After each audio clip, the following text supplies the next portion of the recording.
তুমি আমাকে মিথ্যা কথা কেন বলেছো বলো? কি মিথ্যা কথা বলছি? আমি তো বারবার বলছি তুমি যেটা ভাবছো সেটা নয়। সেটা নয় মানে কি? তাহলে এই ছবিটা মিথ্যে? আমি তো বলছি না ছবিটা মিথ্যে, কিন্তু তুমি যেটা ভাবছো সেটা নয়। তাহলে তুমিই বলো আসলটা কি? আসল ব্যাপারটা হলো আমাদের সব স্টাফদের একটা প্রোগ্রাম ছিল, সেখানে এই ছবিটা তোলা। তাহলে ওর সাথে শুধু তোমারই কেন ছবি, বাকিরা কই? দেখো, ফালতু ফালতু সিন ক্রিয়েট করো না। কি কি ক্রিয়েট? Scene create? ইংরেজি? আমাকে ইংরেজি শেখাচ্ছিস? আমি পড়াশোনা জানি না? তুমি আমাকে মুখ্যমন্ত্রী পেয়ে গেছো নাকি? যা বোঝাবা তাই বুঝবো। সত্যি করে বলো, কাঞ্চনের মতন কি লীলা করে বেড়াচ্ছ? ওর মাথা গরম করাবে না কিন্তু। বাবুর জন্মদিনে ওই মেয়েটা একা কেন এসেছিল? আর ওইটা ড্রেস, ছি!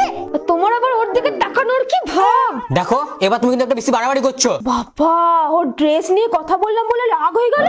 ভালোই লীলা চালাচ্ছো। আরে আমি তোকে কত ভালো ভাবতাম, বিয়ের আগে কত ভালোবাসা ছিল, এখন তো কোথায় গেল? ঝামেলা না করলে পেটের ভাত হজম হয় না বলো? এখন তো এগুলো ঝামেলা মনে হবে। আসল ব্যাপার বেগুন তো এখন শুকিয়ে গেছে, তাই কচি লাউয়ের দিকে নজর পড়ছে। এইসব